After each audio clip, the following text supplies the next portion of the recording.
दोस्तों आज इंडिया दुनिया की फोर्थ लार्जेस्ट स्टॉक मार्केट बन चुका है। लेकिन क्या आप जानते हैं कि इंडियन स्टॉक मार्केट की शुरुआत सिर्फ 5 लोगों से हुई थी। कैसे एक बनियान ट्री के नीचे शुरू हुआ मार्केट आज ट्रिलियंस ऑफ डॉलर्स का बन गया है, और इस जर्नी में कितनी बार मार्केट क्रैश हुआ और कितनी बार नए ऑल टाइम्स हाई बने। आइए मिलकर देखते हैं इंडियन स्टॉक मार्केट की कंप्लीट हिस्ट्री। तो दोस्तों इंडियन स्टॉक मार्केट 1830 सन 1830 में दोस्तों शुरू हुआ था एक बनियान ट्री के अंडर। छोटा मोटा जो भी ट्रेड होता था वो एक बड़े से बनियान ट्री के पेड़ के नीचे हुआ करता था दोस्तों। वही एक फिक्स जगह थी जहां पर जिसको भी शेयर्स का लेन देन करना होता था वो वहां पर आकर करता था। 1830 से 1850 तक दोस्तों ऐसा ही चलता रहा, और फिर 1850 के आसपास इंडिया में रेलवे प्रोजेक्ट्स और टेक्सटाइल कंपनी शुरू हो रही थी। इन कंपनीज को पैसे चाहिए थे, इन्वेस्टर्स शेयर्स खरीदने लगे, लेकिन कोई ऑफिशियल स्टॉक एक्सचेंज नहीं था। हाँ, लेकिन शेयर्स का लेन देन एक बनियान ट्री से चलकर अब एक मुंबई के टाउन हॉल तक पहुंच चुका था, जहां पर लोग शेयर्स की बाइंग सेलिंग करते थे। यहां से इंडियन स्टॉक मार्केट की कहानी शुरू हुई। फिर दोस्तों 1875 में 22 ब्रोकर्स ने मिलकर एक स्टॉक ब्रोकर एसोसिएशन बनाई। यही आज का बॉम्बे स्टॉक एक्सचेंज BSE कहलाता है दोस्तों। उस टाइम पर दोस्तों आज का मुंबई बॉम्बे कहलाता था, इसलिए स्टॉक एक्सचेंज का नाम पड़ा बॉम्बे स्टॉक एक्सचेंज। उस समय सिर्फ कुछ टेक्सटाइल मिल्स, बैंक्स और ट्रेडिंग कंपनीज ही लिस्टेड थी। ट्रेडिंग कंप्लीटली मैनुअल हुआ करती थी। सब डील्स पेपर और हैंड सिग्नल्स पर ही होती थी दोस्तों। 1947 के बाद इंडियन इकोनॉमी गवर्नमेंट कंट्रोल्ड थी, प्राइवेट कंपनीज कम थी, इसलिए स्टॉक मार्केट भी स्लो ग्रो कर रहा था।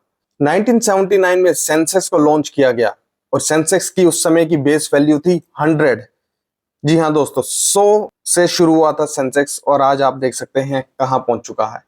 और फिर दोस्तों 1988 में स्थापना की गई सेबी की, stock exchange board of India, जो शेयर मार्केट के लिए आज की डेट में सारे डिसीजंस लेता है। लेकिन दोस्तों उस टाइम पर सेबी को इतनी पावर्स नहीं दी गई थी जितनी की सेबी के पास आज है। और फिर 1992 के बाद दोस्तों सेबी को स्ट्रॉन्ग पावर्स दी गई। इसके पीछे का रीजन आप और मैं सब जानते होंगे दोस्तों। 1991 और 1992 के बीच आए दोस्तों हर्षद मेहता बुल रन। हर्षद मेहता ने बैंकिंग लूप होल्स का यूज करके शेयर्स में काफी बड़े बड़े स्टेक्स खरीदे।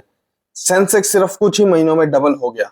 लोगों को लगा कि मार्केट सिर्फ ऊपर ही जाएगा, और फिर दोस्तों वही हुआ जो ऐसे समय पर हमेशा आज तक भी होता आया है। फिर 1992 स्कैम एक्सपोज हुआ, मार्केट क्रैश हो गया और लाखों इन्वेस्टर्स का पैसा डूब गया। इसके बाद सेबी को और स्ट्रॉन्ग पावर दी गई। इसके बाद 1994 में लॉन्च हुआ NSE, national stock exchange of India. NSE के आने के बाद ही दोस्तों इलेक्ट्रॉनिक ट्रेडिंग शुरू हुई, ट्रांसपेरेंसी बढ़ी, पेपर बेस्ड ट्रेडिंग खत्म होने लगी। आज के इंडिया के मोस्ट ट्रेड्स NSE पर ही होते हैं। इसके बाद दोस्तों शुरुआत होती है डॉट कॉम बबल की, और सन 2000 में आता है डॉट कॉम क्रैश। ये 2000 में दोस्तों इंटरनेट कंपनीज का क्रेज था, सब टेक्नोलॉजी स्टॉक्स खरीद रहे थे, जैसे कि आज 2026 में सब AI स्टॉक्स के पीछे भाग रहे हैं। और अब बातें हो रही हैं AI बबल की, तो उसी तरीके से दोस्तों डॉट कॉम क्रैश भी आया, जिसे हम कहते हैं डॉट कॉम बबल भी फूटा। इंडियन मार्केट भी गिरा और कई टेक्नोलॉजी कंपनीज तो बंद ही हो गई। दोस्तों ये 2000 सिर्फ डॉट कॉम क्रैश ही नहीं लाया था, ये लाया था एक नई शुरुआत इंडियन डेरिवेटिव्स मार्केट की। 2003 से 2008 दोस्तों एक सुपर बुल रन कहलाता है।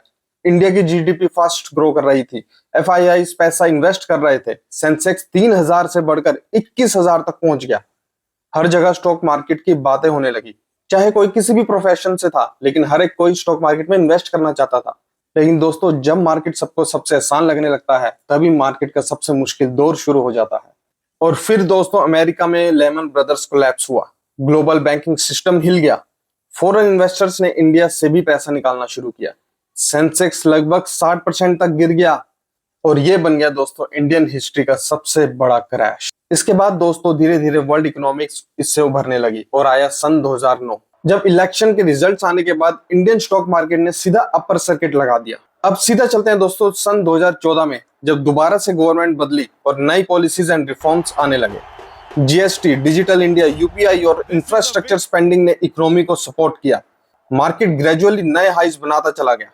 और फिर आया दोस्तों कोविड क्रैश।